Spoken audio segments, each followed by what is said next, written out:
Voilà, il est 7 heures, hein, on est vendredi 7 septembre 2018. Ici Jean-Louis Magoudou, c'est le magazine Nos Nouvelles apporté par Intexto qui entre chez vous. À ce magazine, en ce vendredi, on va vous parler de la candidate du Parti libéral du Québec dans Bourassa Sauvé. Il s'agit de Paul Robitaille, c'est un autre portrait de candidat. Vous savez, on a fait le portrait de l'haïtienne Julie Seyid qui est face à Paul Robitaille, qui est une Québécoise dans Bourassa Sauvé, sous la bannière du Parti libéral du Québec. Qui elle est, d'où elle vient, c'est quoi sa plateforme locale. On va vous dresser un portrait de Mme Robitaille ce matin. Et en Haïti, on parlera de, évidemment, bien avant d'aller en Haïti, on rejoindra notre chroniqueur en matière d'immigration, François-Jean Denis, qui nous apportera toutes les infos sur l'immigration. Et surtout, on est vendredi, il nous parlera de services, notamment en matière d'immigration. En Haïti, on parlera des chances de Jean Lycéen de faire passer sa déclaration de politique générale, notamment avec des ministres qui ont été reconduits au sein de son cabinet, réaction de plusieurs parlementaires au niveau du Sénat, de la Chambre des députés, le bloc parlementaire, plusieurs blocs parlementaires au niveau de la Chambre des députés. On aura des réactions de ce côté-là. Quelles sont les chances de Jean-Henri Séan de faire passer sa déclaration de politique générale, surtout que lundi prochain déjà, les députés partiront en vacances. Donc il faudra faire ça ce week-end au Parlement. Hein? À tout de suite.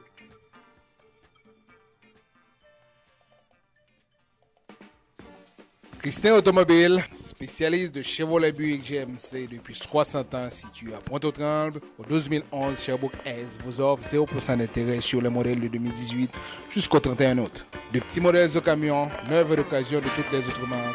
Appelez 26 directement au 438 501 6889 ou au bureau 514 640 1050. Avec Evan Suverain chez Christin Automobile, c'est satisfaction garantie. Appelez-le 514-640-1050 pour bénéficier de 0% d'intérêt sur tous les modèles de 2018. Cette offre est valable jusqu'au 31 août. Hey, certaines conditions s'appliquent. La direction générale de Radio Centre-Ville et du Centre interculturel L'Auditoire est fière d'annoncer au public en général et aux auditeurs en particulier que dorénavant, le dernier samedi du mois de mars est retenu pour le gala annuel du 102.3 FM. Oui, la vraie soirée de la diversité culturelle à Montréal va enfin avoir lieu. Lusophone, hellénique, hispanophone, anglophone, francophone, arabophone et créolophone se donnent rendez-vous sous un même toit dans une ambiance féerique afin de donner vie à 5 FM, la vraie radio de la diversité au Québec. La fête va être belle. Ou al faire affaire avec une compagnie de green gauche tête bobèche pour régler dossier immigration au Canada pour te faire économie bout de chandelle ou à venir plein on prend refus parce que dossier mal préparé, formulaire t'es mal rempli ou même qui te voulait ça me t'es parlé. Tu vois, pour le même genre de dossier, Ti George WhatsApp, Fanny, Madame Joe Facebook et moi-même avions tous obtenu satisfaction pour avoir fait affaire avec Vision Max Service, cabinet spécialisé en immigration. Vous qui rêvez d'immigrer, d'étudier au Canada ou tout simplement de visiter le pays, Vision Max Service. Vous comptez demander un super visa, venir investir ou vous établir en tant que travailleur qualifié. Vision Max Service, un label de qualité. Vision Max Service, c'est le travail de professionnels qui étudie, traite, suivent votre dossier. Il vous conseille, vous encadre, vous accompagne dans toutes vos démarches pour des résultats 100% excellents. 273 Lalu, coin Ruelle Vaillant, Port-au-Prince, Haïti. Téléphone 48 20 78 18, 22 09 76 82. Montréal 438 876 93 98. Je suis plusieurs choses, mais je suis une mère, je suis une avocate, je suis une ancienne journaliste et là maintenant, je me lance dans le métier de politicienne et je me lance aussi comme candidate pour devenir députée dans Bourassa Sauvé. Et donc, je suis une personne qui a passé toutes sortes d'étapes dans sa vie, mais qui a toujours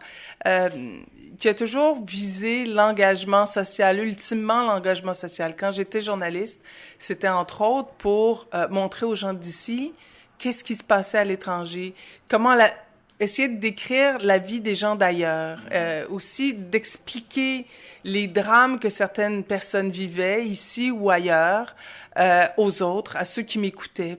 Puis j'essayais de le raconter à travers les yeux des gens qui vivaient ces drames-là. Donc, j'ai toujours eu une espèce de passion pour la justice sociale. Et mon engagement ici dans Bourassa Sauvé, c'est un peu l'aboutissement de tout ce que j'ai fait dans le passé.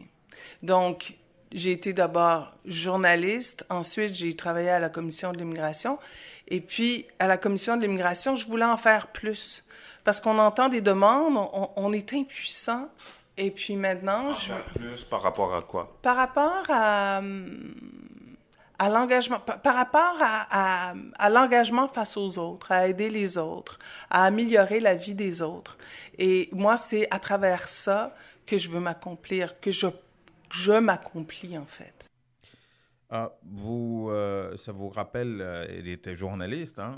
Vous vous rappelez peut-être de sa voix, je ne sais pas, ça doit faire longtemps, Paul Robitaille, qui est candidate aujourd'hui dans Bourassa Sauvé, sous le chapeau justement du Parti libéral du Québec. Et ici, dans Bourassa Sauvé, elle est face à l'haïtienne Julie Seyid, dont on vous a parlé hier, pas hier, la semaine dernière plutôt, en long et en large, Julie Seyid, et il y a même un article sur le profil de Julie Seyid, qui elle est, sur notre site internet intexto.ca. Et là, à l'émission ce matin, on vous parle de Paul Robitaille qui vient de se présenter, qui vient du monde journalistique, qui travaillait à la commission de l'immigration et qui était reporter à l'étranger quand elle était journaliste. Enfin, elle vient d'écrire son parcours plus tôt.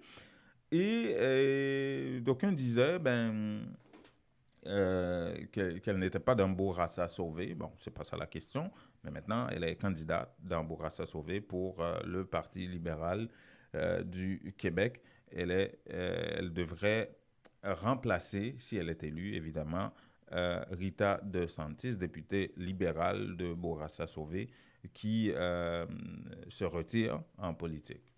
Maintenant qu'elle s'est présentée, Mme Robitaille, comme candidate, avec son profil et tout, on lui a posé la question aussi de savoir pourquoi le Parti libéral, c'est la même question qu'on pose à tous les candidats dont on fait un portrait. Pourquoi vous avez choisi, ou est-ce que vous avez choisi tel parti, ou est-ce que le parti vous a choisi, et pourquoi vous avez accepté dans ce cas-là. Dans le cas de Julie Seyid, elle dit, moi j'ai choisi la CAQ, parce que la CAQ représente mes valeurs. Elle aussi, elle dit qu'elle a choisi le Parti libéral du Québec, parce que le Parti libéral du Québec représente ses valeurs, malgré qu'elle ait été approchée de façon indirecte, dit-elle, par la CAQ. Écoutons Paul Robitaille. J'ai vu dans le débat politique deux pôles qui s'affrontaient. Okay. D'un côté, on avait un courant qui a peur de l'autre, qui tend à vouloir refermer la population québécoise sur elle-même. Vous voulez parler de la question identitaire? Entre autres, oui. Et de l'immigration surtout. Et moi, je pense que le futur de notre province passe en grande partie par l'immigration, puis par l'ouverture sur le monde. Il faut être moderne, il faut être progressiste. Et donc, j'ai fait le constat que le Parti libéral, c'était le meilleur parti pour pouvoir aller dans cette voie-là. Vous avez été approché par d'autres partis? D'une façon informelle, j'ai été approchée par une de mes amies qui est du côté de la CAQ. Okay. Et elle est très, très enthousiaste de son travail en politique. Elle m'a donné le goût de me lancer en politique, mais pour des idées qui me tiennent à cœur. Par exemple, ce que je vous expliquais tout à l'heure, l'engagement social, mais aussi le Québec ouvert, le Québec ouvert, tolérant, moderne. Et si je ne retrouvais pas ça dans la CAQ, okay. Et je retrouve ça dans les valeurs libérales, je ne retrouve pas ça dans le PQ, puis je ne retrouve pas ça dans Québec solidaire, j'ai retrouvé ça dans le Parti libéral. Paul Robitaille, justement, qui expliquait les raisons pour lesquelles elle a choisi le Parti libéral du Québec, qu'il a choisi parmi plusieurs autres candidats et candidates qui, justement, se proposaient pour devenir représentants du Parti libéral du Québec à ces élections dans Bourassa Sauvé. Vous savez, tous les candidats et toutes les candidates ont une plateforme électorale. Il y a évidemment la ligne du parti, mais il y a des réalités au niveau des comtés, ce qui fait que, comme dans Vio, Franz Benjamin, Jenny Gaspard, ils ont chacun une plateforme, une vision sur le plan local en fonction de la réalité de leur comté, de leur quartier. Et ce sont des quartiers non seulement de transition, mais d'immigration, où il y a beaucoup de mosaïques culturelles dans ces quartiers-là. Il faut tenir compte un peu de toutes les sensibilités de la réalité de ces quartiers-là. Et on a posé la question aussi à Mme Robitaille, à savoir, mais sur le plan local, c'est quoi votre plateforme? Qu'est-ce que vous allez adresser en premier face à ce monde face à ce monde de problèmes, de difficultés que rencontrent les immigrants de manière générale, ou les quartiers, la pauvreté, l'emploi et des choses comme ça? Bien évidemment, Mme Robitaille dit que l'emploi, c'est l'une des choses à laquelle elle va s'attaquer, cette problématique-là. Écoutons Mme Robitaille. Et l'employabilité. Je pense que ça, c'est essentiel. Il y a un taux de chômage trop élevé dans Bourassa Sauvé. Il y a une différence, un fossé qui se creuse entre les riches puis les pauvres. Il faut aussi pallier ça de toutes sortes de façons, en travaillant sur le terrain. Moi, j'ai vu Madame, je constate le travail de Madame DeSantis qui a été sur le terrain non-stop. Et je pense que c'est ce qu'il faut faire. C'est ce qu'il faut faire en tant que député de Bourassa Sauvé pour justement amener les enjeux à Québec, puis brasser la cage un peu pour justement améliorer tous les problèmes de santé. On ne veut plus que Bourassa Sauvé soit un désert médical. Là, il y a eu 13 nouveaux médecins qui vont s'en venir ici dans Bourassa Sauvé. Ça, c'est le fruit du travail de Mme DeSantis puis de son équipe, en grande partie. Puis justement, je pense que ça a été un travail de terrain, ça a été un travail acharné pour qu'à Québec, elle brasse la cage. Puis moi, je veux faire la même chose au niveau de l'employabilité. Je constate que c'est un problème sérieux. Au niveau de la pauvreté, là, on a besoin de place dans les écoles aussi. Donc, il faut se battre à ce niveau-là. Donc, moi, je vois mon travail comme porte-voix de Bourassa Sauvé.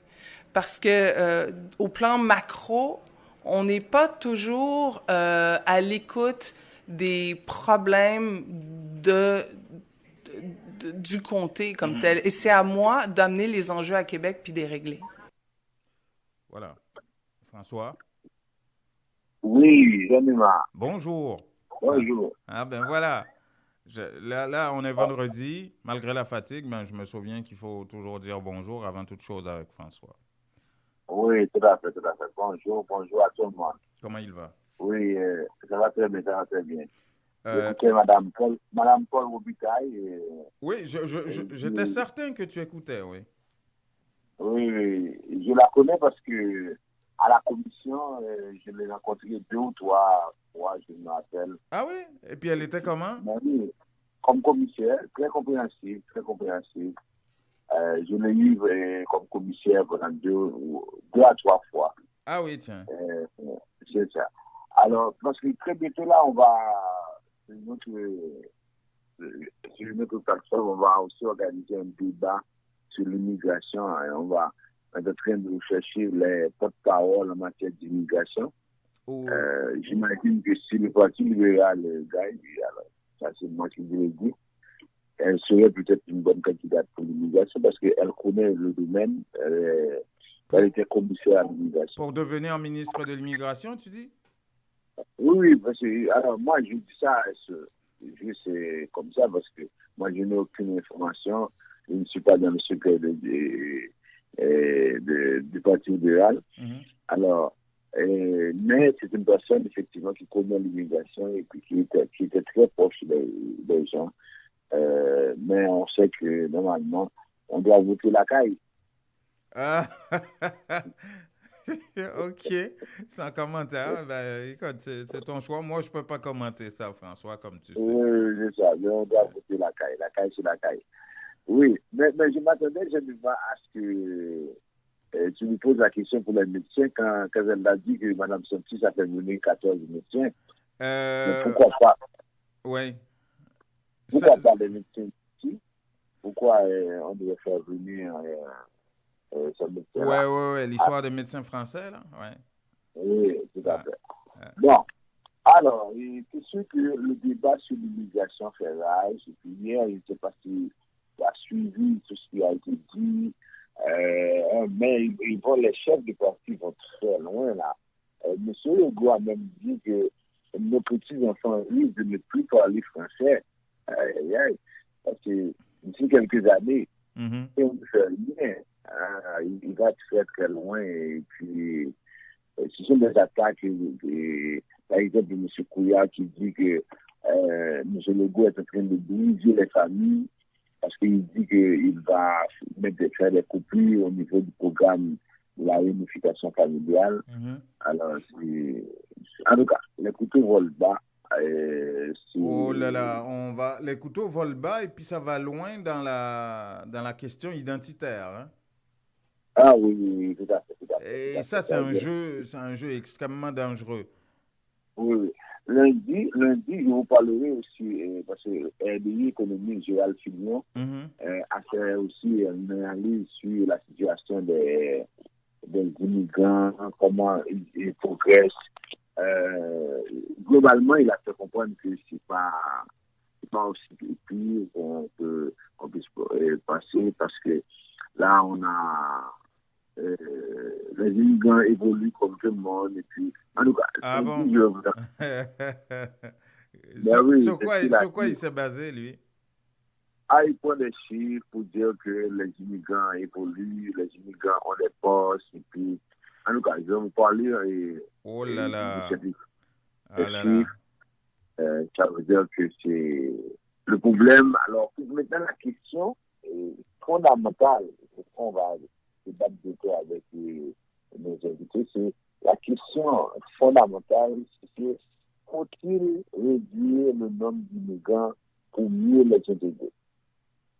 Alors, faut-il réduire, faut-il augmenter, faut-il garder le même nombre? Parce qu'on a vu François Olivier qui faut... C'est le débat qu'on ne fait pas, c'est le débat qu'on galvaude là, pratiquement. Exactement. Et c'est ça le vrai débat. Exactement. Alors, François Olivier, lui, comme petit malin, lui dit, je n'avance pas de chiffres. Alors moi, ce que je vais faire, je vais voir la capacité d'intégration du Québec, et là, je vais donner des chiffres. Alors, vous voyez, lui, il essaie de jouer à l'équilibre, il essaie de ne pas avancer des chiffres. Mais François, c'est quoi ça? Il va voir la capacité d'intégration du Québec. Il connaît la capacité. Tous les partis font des promesses. Ils ont toutes les données au niveau des ministères, du gouvernement. C'est quoi la réalité de l'économie, la situation et tout. Et c'est sur cette base-là qu'ils font des promesses dans d'autres domaines. Oui, tout à fait. Non, c'est juste un peu essayer de ne pas voir la réalité en face, essayer de se montrer plus intelligent. Oh là là, on va se calmer là. Bon, c'est ça. Alors, ça veut dire que là, c'est un peu ça, mais c'est vraiment le débat. Faut-il réduire, faut-il augmenter le nombre d'immigrants pour mieux les intégrer? Parce que toute la question de l'intégration passe par l'emploi, passe par la langue.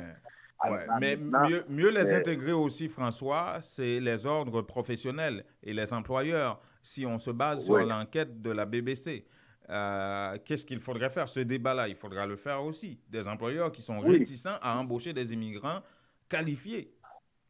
Moi, après plusieurs années au Québec, je n'arrive pas à comprendre comment les autres professionnels sont aussi super puissants personne ne Moi non peut plus. intervenir. Moi non plus. Je comprends pas ça. C'est un État dans un État. Ouais. Et comme disait les Romains, imperium in imperium. C'est pas possible. On trouve,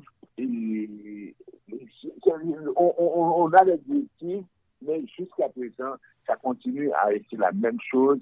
Moi, j'ai des clients français qui me disent, oui, on sait qu'il y a, par exemple, un accord signé avec le Québec.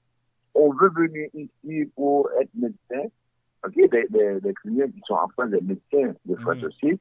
Ils vont venir, mais ce qui se passe, c'est que on est en situation, on n'arrive pas à trouver le maître de stage. L'autre des médecins essaie de compliquer les choses, alors qu'il y a des directives très claires. Et à quelle fin, pourquoi on le fait? Bon, ça c'est très compliqué.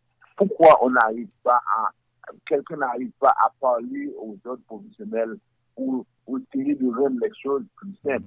Parce qu'on n'est pas en train de dire que les autres devraient accepter tous les diplômes de l'étranger.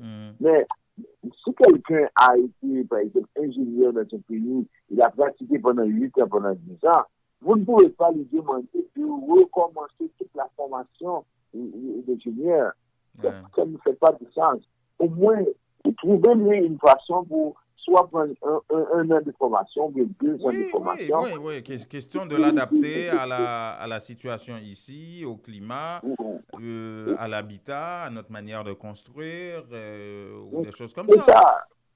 Mais vous ne pouvez pas. Moi, je me rappelle quand j'étais venu ici, comme enseignant, maintenant on dit que ça a changé, mais comme enseignant, on m'a dit que je dois refaire le bac en enseignement, alors qu'il y avait plus que 12 ans d'enseignement en Haïti.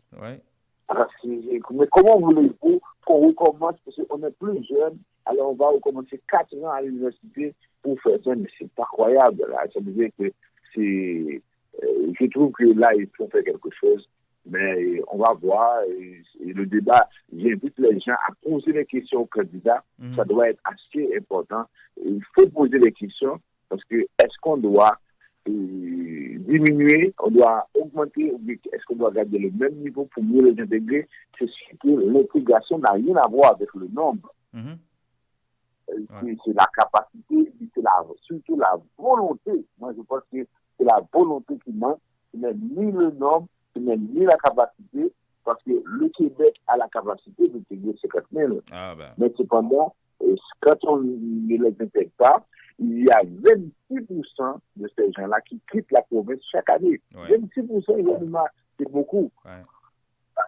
Imaginez, c'est ce que François Legault dit, on a fait 50 000, 26% représente 13 000, alors ça veut dire que 13 000 quittent, on a enlevé 13 000 de 50 000, ça fait 37 000, lui va accueillir 40 000. Donc, selon toi, on ne se dit pas les vraies affaires dans ce débat-là? Non, pas du tout.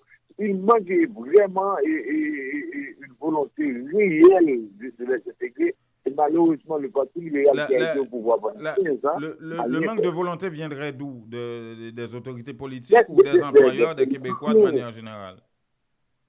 L'État devrait prêcher par l'exemple. Combien y a-t-il d'immigrants qui travaillent, par exemple, à Hydro-Québec? Combien y a-t-il qui travaillent dans les autres institutions publiques? Parce que un Canadien sur 5 est né à l'étranger. On a 20% de la population sont de l'étranger.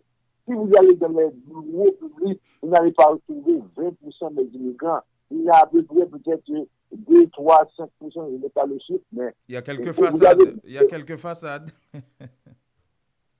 Il y a quelques façades, justement.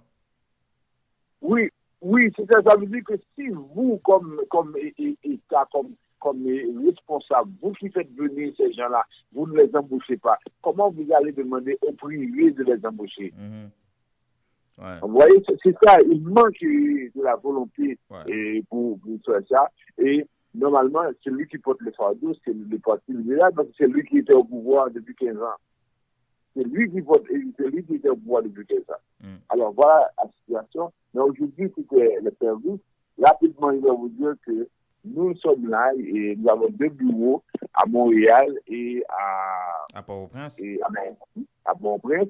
Nous sommes en train d'établir un contact aussi en Côte d'Ivoire parce que pour le programme de travailleurs qualifiés.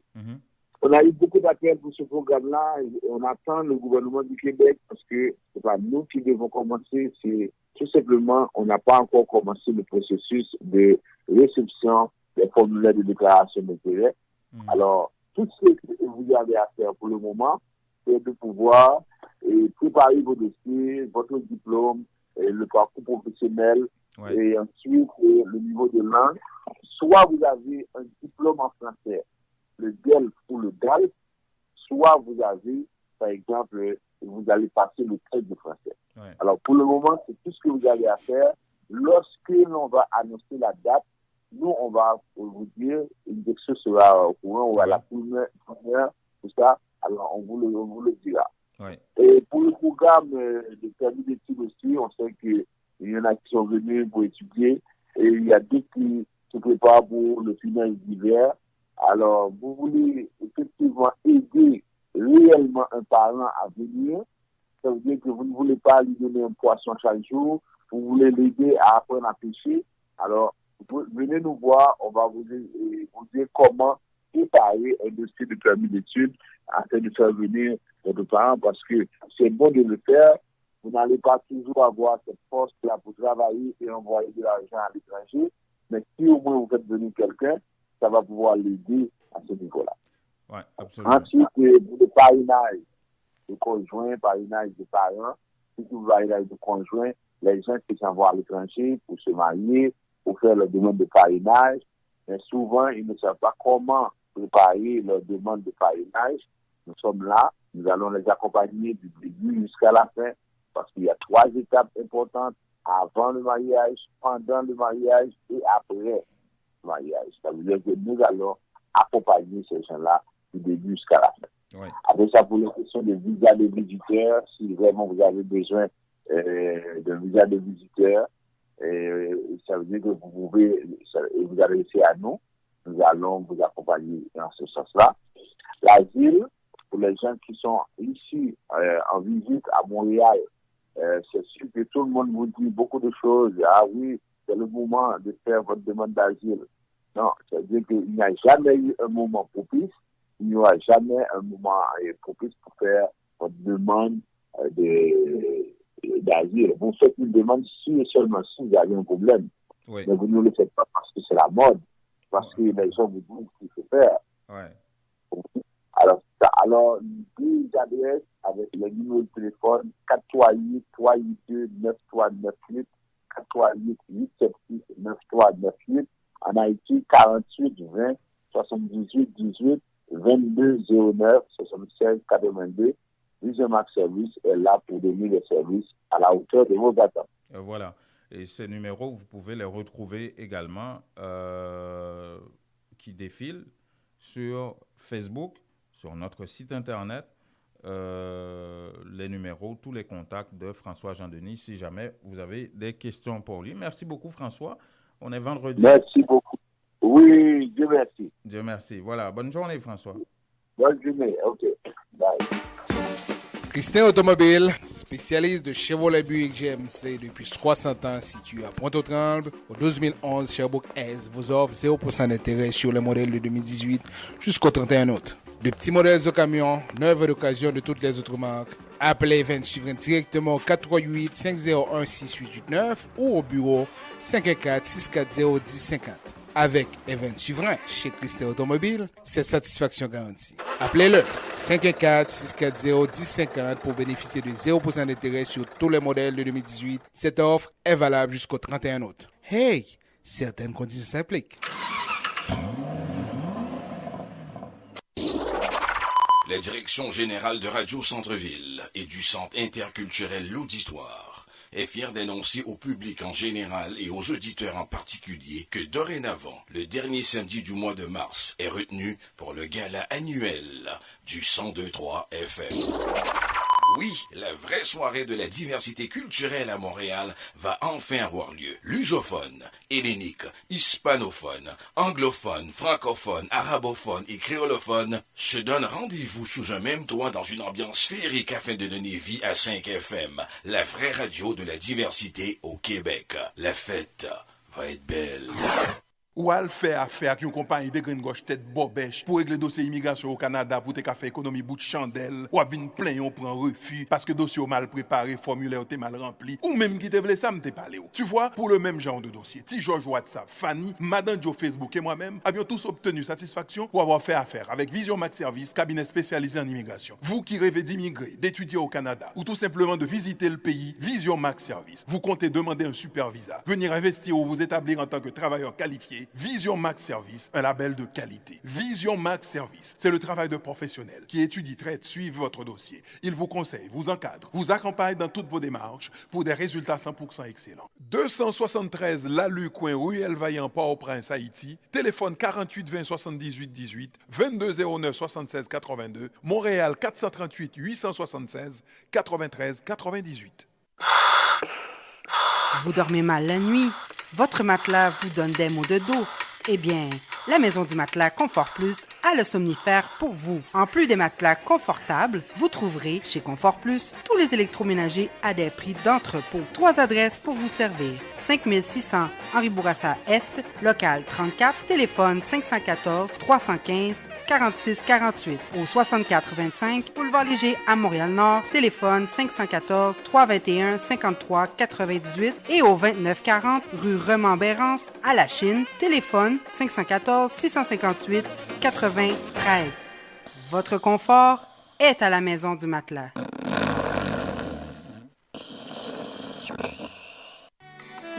Les meilleurs produits pour la beauté de la peau se trouvent à Essence de Beauté. Aux 4 coins du monde, les produits Essence de Beauté vous rendront inévitablement splendide. Pour les acnés, peau sensible, peau sèche, peau grasse, Essence de Beauté.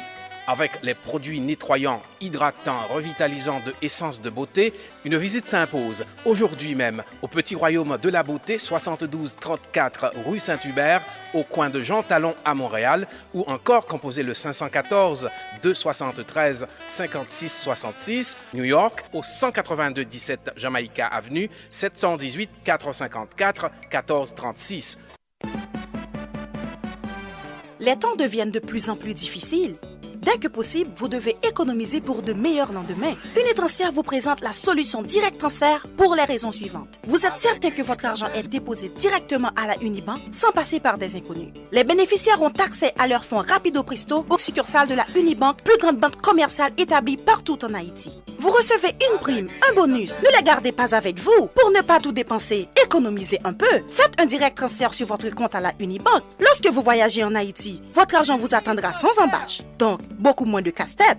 Invitez vos parents et amis en Haïti à ouvrir un compte à la Unibank. Il vous sera plus facile de les encourager à économiser. Pour plus d'informations, contactez Unitransfert au 514-852-8648. Unitransfert, nous rapide, nous garantis et puis, moun ba besoin qu'on nous a fait.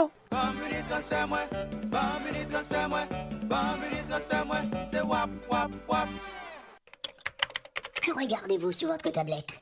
Une annonce incroyable. Réduction, rabais à gogo, prix PI. Cosmética multi-ethnique à baisse ses prix et ça ne va pas s'arrêter. Les prix les plus bas. L'entrepôt des produits de beauté cite aussi de nouvelles promotions comme les tresses expression liquidées à seulement 4,25 $. Cosmética multi-ethnique, une vaste sélection de styles, de marques et de types de produits de beauté en tout temps. Si vous trouvez moins cher ailleurs, Cosmética multi-ethnique vous rembourse le double la différence. Cosmética multi-ethnique 4290 et Bélanger à l'est du boulevard P9. Téléphone à 514 89 5429. J'adore Cosmétique multi-ethnique. La beauté, à petit prix, ça marche.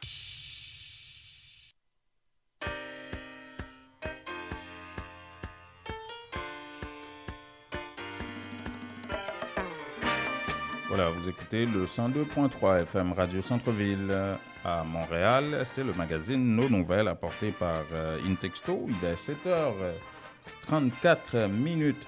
Nous sommes également en direct sur Facebook, en différé sur WhatsApp et YouTube. Nous sommes également en direct sur notre site internet intexto.ca pour vous apporter toutes les informations sur les communautés culturelles d'ici, les Haïtiens d'ici, mais aussi d'Haïti, justement, où on va parler de la déclaration de politique générale de Jean-Henri Séan, nommé Premier ministre, voilà 2 mois, en remplacement de Jacques-Guy Lafontaine, qui, justement, gère les affaires courantes en Haïti.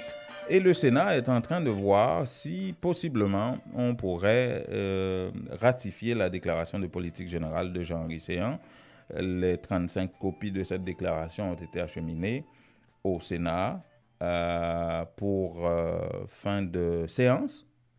Mais cette séance aura lieu quand? Et qu'est-ce qu'on retrouve dans cette déclaration de politique générale, en gros? Eh bien, c'est ce que va nous dire justement le vice-président du Sénat, Pierre-François Sildor, qui a reçu la déclaration et qui annonce que probablement cette fin de semaine, pas aujourd'hui, mais peut-être demain, le Sénat va se pencher sur cette question-là. Je pense que le week-end, on a essayé pour nous faire pendant le week-end. On ne va pas dire demain, mais on a essayé pour nous faire pour le ministre pendant le week-end, parce que nous avons énoncé politique générale, là, nous avons copié. Brièvement, tous ensemble secteur. Par exemple, c'est moi parler sur le dossier corruption, que il va continuer de travailler sur lui-même. Il touche le dossier économie et tout. Il pense que toute croissance dans femme il est un petit peu faible pour travailler sur lui-même. Il touche le dossier santé, il touche le dossier industrie, touche le dossier électricité. Ensemble de secteurs maintenant qui fait partie des 7 priorités du président Jovenel, il y a là-dedans. Mais ça, non pas, ouais, tout simplement, c'est qu'il n'est pas chiffré. Et non, c'est le général n'a pas chiffré parce qu'il n'a pas un budget lui-même que lui fait directement. C'est ça que je pense qu'il dit. C'est à partir de budget qu'il a chiffré un ensemble d'actions pour le traduire de façon concrète la vision politique du président. Voilà. Pierre-François Sildor, vice-président du Sénat. Mais vous savez, le cabinet, la liste des ministres a été publiée dans le journal officiel Le Moniteur dans la nuit de mercredi à jeudi. Hier, toute la journée, ça a été une pluie de réactions par rapport aux ministres, notamment ceux qui faisaient partie du gouvernement Lafontaine, qui ont été reconduits et que certains députés qualifient d'irritants. Et ça, c'est quelque chose qui pourrait faire en sorte que probablement la déclaration, Jean-Henri Séan pourrait avoir du fil à retordre avec notamment la Chambre des députés. Vous allez comprendre pourquoi et tantôt avec la réaction de au moins 2 chefs de bloc au niveau de la Chambre des députés et qui, à eux, 2 représentent une majorité qui pourrait faire passer la déclaration de politique générale de Jean-Henri Séan. Mais en attendant, première réaction, et vous n'allez pas comprendre trop, celle de Joseph Lambert en 2 parties. Premièrement, en regardant la liste des ministres, Joseph Lambert parle de gouvernement d'ouverture. Il dit que son parti régional, qui s'appelle CONA, qui est Combit Sud-Est, quelque chose comme ça, n'a pas de représentant, en tout cas lui, personnellement, il n'a pas de représentant au sein du gouvernement, mais que ça se pourrait que son parti régional ait un représentant au sein du gouvernement ou que le parti AAA de Yuri Latortue ait un représentant au sein du gouvernement, mais ça ne veut pas dire que ça représente Joseph Lambert. Alors que c'est eux autres qui dirigent ces partis-là. Allez comprendre ça. Écoutez quand même Joseph Lambert. M'a dit pour l'histoire et pour la vérité. Si mon ministre en gouvernement, tant que moi n'ai écrit sur les réseaux sociaux. Si ministre est pour Joseph Lambert, bon m'encourager le premier ministre avec tout le président retiré. On pas besoin de plus loin.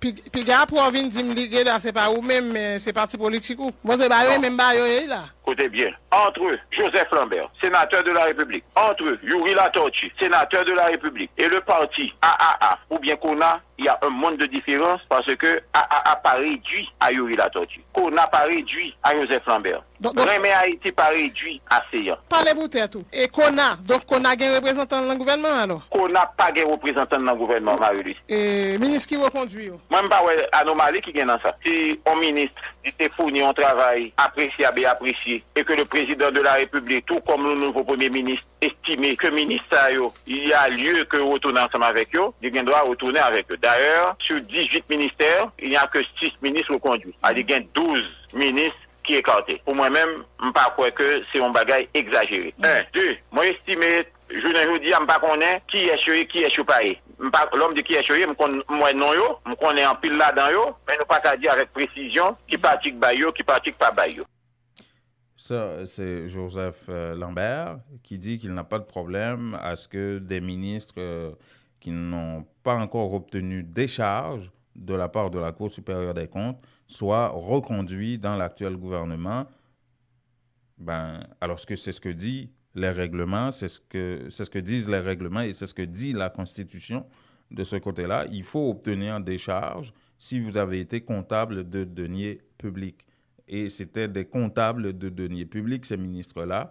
Et bien avant d'intégrer le gouvernement Lafontaine, il y avait un problème de décharge qui se posait. Et le problème se pose doublement aujourd'hui parce qu'ils n'ont pas obtenu décharge de leur gestion au sein du gouvernement Lafontaine. Mais plus loin, le président du Sénat affirme que, effectivement, s'il y a des problèmes de ce côté-là, au moment de la présentation de la déclaration de politique générale de Jean-Henri Séan, s'il faudrait enlever ces ministres-là, il va falloir les enlever, malgré que, selon lui, il n'y a aucun problème. Pour ceux qui restent approuvés, dossier y a vide dans le Sénat, y a vide dans la Chambre des députés. Si vous comptable de deniers publics et que vous pas de décharge, n'a purement et simplement écarté. Aussi simple que ça. C'est la Constitution. Moi, je m'a dit, ça ne pas de spéculation sur vous. Allez, on est député ou bien on est sénateur. On a pour responsabilité de vérifier les pièces des ministres qui constituent le cabinet ministériel là. Le cabinet ministériel là, pièces sur abonnement et autres, etc. Depuis au comptable de deniers publics, puis au pas de décharge, ou purement et simplement écarté. Aussi simple que ça. Nous comprenons. Voilà, aussi simple que cela, dit Joseph Lambert. Bon, maintenant, au niveau de la Chambre des députés, ça sera pas aussi simple que cela. Il y a le député Forestal de Port-de-Paix, vous n'allez pas pouvoir l'entendre parce que, qui a dit, qui dirige une quarantaine de députés à la Chambre des députés, qui dit ça a l'air que Jovenel Moïse a des problèmes au niveau de sa tête parce qu'il ne comprend pas grand-chose. Abel Descollines, du bloc minoritaire, qui dirige 15 députés, ça fait quoi? Ça fait 55. Il y a le bloc Vérité OPL et Alliés. Il y a une quinzaine aussi qui n'ont pas... ces députés-là n'ont pas encore dit comment est-ce qu'ils vont voter. Mais en attendant, Abel Descollines, de ce bloc, d'un des blocs minoritaires, il dit je crois que le président de la République n'a rien appris du tout des derniers événements, de ce qui s'est passé notamment les 6 et 7 juillet dernier. Nous comprenons dans le niveau groupe 16 là, que le président Jovenel Moïse n'est pas comprenant rien, il n'a pas tiré aucune leçon de événements malheureux 6, 7, 8 juillet qui était passé dans le pays. Nous constatons que le président Jovenel et son régime, yo prend le malin plaisir pour que yo violé la loi et la Constitution. Puisque à l'intérieur de ce cabinet, il y a des éléments qui étaient enfreignent la loi et la Constitution, de monde qui connaît, yo pas répondre, respecter les critères constitutionnels pour yo deviner ministre, alors que yo été accepté nommé yo comme ministre, et nous constatons, c'est irritant. Donc, pour ne pas les citer, 3 ministres sous 5 qui étaient indexés, et ministre Sayo, il y a un nouveau cabinet ministériel. Voilà. Ça, c'est Abel Descollines du bloc des 15, un bloc minoritaire. Il y a un bloc de 40 députés qui s'opposent à ce cabinet ministériel tel que présenté parce qu'il y a des ministres qui ont été reconduits là-dedans et dont ils ne veulent pas et au sein du gouvernement Moïse Séan. Et il y a aussi d'autres réactions sur le plan politique et parmi les ministres et secrétaires d'État, il y en a un ancien journaliste, Eddie Jackson Alexis, et qui faisait partie, vous vous souvenez, de Petite Dessalines, avec Moïse Jean-Charles au tout début, et qui, à un moment donné, avait pris un petit peu de distance avec Petite Dessalines pour aller collaborer avec Jocelyn Ampriver pendant son règne d'1 an, ce que n'avait pas trop apprécié, mais moyennement, Moïse Jean-Charles, Mais aujourd'hui, Eddie Jackson-Alexis, qu'on perçoit comme étant membre, qui est un porte-parole pratiquement de Petite Dessalines, plateforme Petite Dessalines de Moïse Jean-Charles, et il devrait être secrétaire d'État à la communication au sein du gouvernement. Mais ce n'est pas qu'il devrait, il est dans la liste là, des secrétaires d'État à la communication au sein du gouvernement C1. Alors, réaction de Moïse Jean-Charles, vous vous en doutez bien, écoutez ça. Nous avons ouais, Jackson Alexis pas capable faire ça. Comme lui même il était dans le cabinet privé, depuis il était dans le privé on l'a dit quitter ça et puis tout me quoi il parti politique pas créer les engagés, moi qui connaît pas ministre de l'État haïtien et me suite et Alexis lui-même nous t'a souhaité bon moi pas ouais ça madame Bonhomme. Moi Alexis qui pas face non. Moi Alexis qui pas face pas haïtien. Il a toujours fait ça pour nous coup, mais nous-mêmes nous qu'à résister parce que je dis chantage fait attaquer à non pour les gens qui t'a soi-disant nous pour attaquer nous, ça va pas passer parce que nous-mêmes nous clairs, nous avons ligne et nous continuons avec des lignes parce que je dis nous pas faire on part à droite, on part à gauche, nous avons des lignes parce que nous décidons d'aller jusqu'au bout. Oh là là, Moïse Jean-Charles. Moïse Jean-Charles face à Eddie Jackson-Alexis, on va voir ce que ça va donner. Donc, il n'est pas d'accord. Il dit, écoutez, le gouvernement C1, qu'est-ce que ça va donner? Absolument rien. C'est la position de Moïse Jean-Charles qu'on n'avait pas entendu depuis quelque temps, d'ailleurs, sur la situation politique. Sur Petro-Caribé, il n'en parle pas trop. Il a peut-être, parce que le mouvement citoyen ne veut pas d'implication des dirigeants politique dans cette affaire-là, Petro-Caribé. Et qu'on suit, hier, il y avait des sittings un peu partout dans l'Artibonite, Petro-Caribé Challenge, encore une fois. Et c'est tous les jours qu'il y a une grande ville en Haïti ou un village. Ça embrase tout le pays aujourd'hui. C'est plus une affaire de réseaux sociaux ou à l'international, de la diaspora haïtienne. Ça embrase un peu tout le pays. Autre nouvelle, vous savez, une autre information qui est tombée hier, c'est la condamnation, pas la condamnation, mais en tout cas, c'est le résultat d'une enquête du juge d'instruction Wilner Morin concernant Yolette Mengual, ancienne conseillère électorale, qui a été trouvée coupable selon le juge Wilner Morin qui instruisait cette affaire-là. L'affaire, c'était quoi? Lorsqu'elle était conseillère électorale, c'est une histoire de pot de vin, de corruption par rapport aux élections. Un ancien candidat à la députation de Ferrier, Terrier-Rouge, dans le nord-est, avait déclaré et fourni des preuves à la justice aussi qu'il avait déposé, qu'il avait remis un chèque de 15 000 $ américains à Mme Mengual sous promesse de le faire passer comme député de Ferrier dans le cadre des élections de 2011. Et voilà-t-il pas que ce candidat-là n'avait pas réussi et mécontent, il a décidé de porter plainte contre Mme Mengual, conseillère électorale, et qui est actuellement directrice générale du ministère des Haïtiens vivant à l'étranger, je crois, au sein du régime Tête-Calée. Et là, le juge Wilner Morin vient de conclure son instruction, conclure l'affaire, en demandant au parquet de Port-au-Prince d'amener de corps et de déposer Mme Mengual à une maison d'arrêt quelconque, que ce soit au pénitencier national ou à Pétionville, peu importe, Fort National, mais de la mettre en prison, carrément. Et là, le commissaire du gouvernement dit, selon la loi, ça prend 10 jours, on doit donner 10 jours à Mme Mengual pour interjeter appel, et après quoi, la police devrait aller arrêter Mme Mengual en attendant son procès et sa condamnation éventuelle par rapport à cette question-là. Mais le juge Wilner Morin estime qu'il y a matière à procès dans le cadre de cette affaire de pot de vin, de corruption, de violation de la loi électorale par une conseillère électorale et qui, justement, fait partie du régime Tête-Calée aujourd'hui. Mais dans cette foulée-là, hier, il y a eu l'Institut international pour le renforcement de la démocratie qui a présenté un plan justement pour moderniser le système électoral haïtien, d'arriver à mettre sur pied un conseil électoral permanent avec des procédures clairement établies et transparentes également.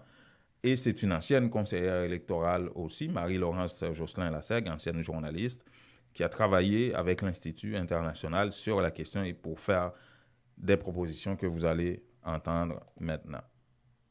Non. À chaque fois qu'il y a des élections, vous êtes obligé de recommencer. Il faut que vous ayez des professionnels de la machine qui ne pas doués sentir menacés dès que gagne une autre élection. Donc, nous croyons que livrer ça pour aider à alimenter des débats aussi bien sur réforme constitutionnelle là que sur loi électorale. Ces dernières années, les élections organisées dans le pays sont toujours contestées. Dans ce livret, l'IDEA a insisté également sur la nécessité de renforcer l'institution électorale et de mettre en place un conseil électoral permanent solide. Nous voyons comment des pays comme l'Uruguay, des pays comme le Mexique, des pays comme la République dominicaine, des pays comme le Sénégal, arrivaient justement faire des élections qui pas protester parce que en amont au départ institutions qui fait élection c'est des institutions qui inspirent confiance. Donc c'est à ça que nous devons arriver. En dépit de nombreuses innovations faites par l'actuel Conseil électoral provisoire,